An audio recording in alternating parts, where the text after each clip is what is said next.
Oke, di video kali ini aku bakal bahas gimana cara kalian bisa memiliki kos-kosan yang sustain. Karena kalau kita ngomongin tentang kos-kosan, itu adalah long term game banget. Kalian nggak bisa hanya dalam waktu setahun, 2 tahun itu selesai masalahnya. Masalahnya kalian itu akan berlanjut sampai 15 tahun ke depan. Cuman gimana caranya kalian itu bisa menghandle masalah ini menjadi masalah yang kecil supaya kalian itu tidak pusing ke depannya. Dan bahkan kalian itu nggak perlu menukarkan waktu kalian untuk terlalu sibuk di dunia ini. Nah, menurutku ada 4 hal yang harus kalian perhatikan untuk kalian benar-benar bisa membuat kosan yang sustain.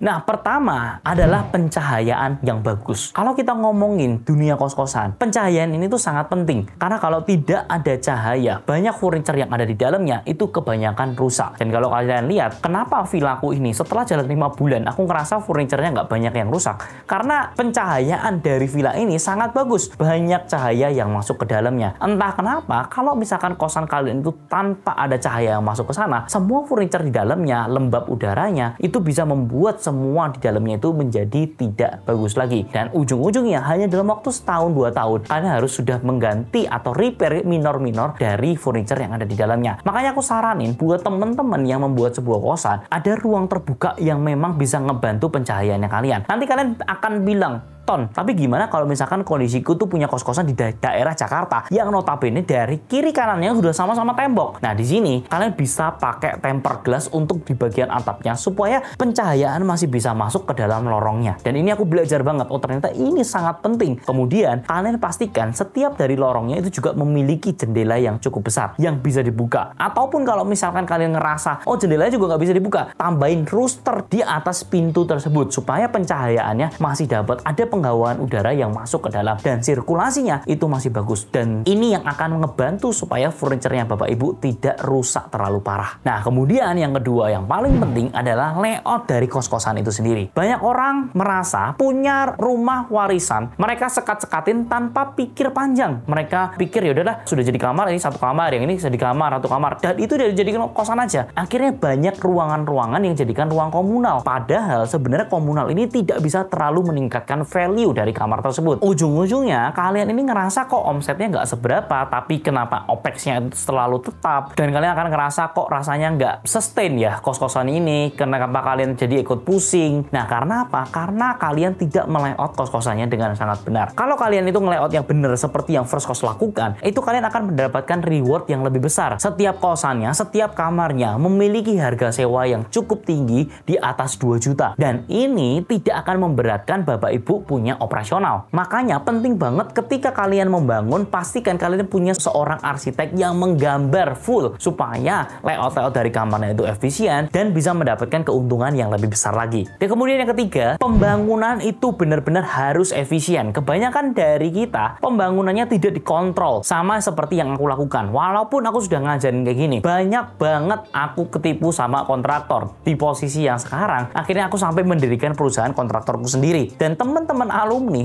itu juga banyak banget yang akhirnya kena sama kontraktor-kontraktor yang nakal. Karena di dunia kontraktor itu sangat bias banget. Kontraktor itu pasti nggak mau rugi. Kita juga nggak mau rugi dong. Tapi kebanyakan banyak kontraktor itu tidak hitung dengan detail. Yang terjadi mereka ini kira-kira bisalah dikasih harga murah aja, kira-kira bisalah dikasih harga murah aja. Padahal di lapangan ada kenaikan harga, mereka juga pusing. Ketika tidak efisien secara karyawan, mereka harus lembur-lembur juga tidak untung. Ujung-ujungnya apa? Ujung-ujungnya ditinggal sama kontraktornya itu. Makanya kontraktor itu bukan masalah dia menguasai teknik, tapi dia gimana caranya bisa mengefisiensikan dari pembelian barangnya dia tuh tepat, supaya ketika barangnya itu sudah mau dipasang sama tukang, barangnya itu sudah tersedia. Jangan sampai ketika tukangnya sudah mau pasang, tapi barangnya belum ready. Ketika ditelepon, harus inden. Akhirnya seminggu, 2 minggu pekerjaannya terlambat. Tetap harus bayar tukangnya, tapi pekerjaannya tidak bisa maksimal. Nah, ini yang akhirnya menjadi boncos. Dan kemudian mereka tidak bisa mengatur cash flow-nya dengan bagus. Mereka pikir, oh yaudah order sedikit-sedikit aja. Karena ngerasa uangnya itu dikit, jadi dia ordernya seminim-minimnya. Misalkan untuk pembelian besi, dia harusnya pesan 100%, dia pesannya cuma 20% aja. Tapi ketika nanti kemudian dia butuh, baru order lagi 20%, 20%, 20%, sampai akhirnya jadi 100%. Tapi kan ketika kita beli bulking, itu harganya berbeda ketika kita belinya setengah-setengah. Ataupun misalkan order barang yang harusnya itu, kalau 100%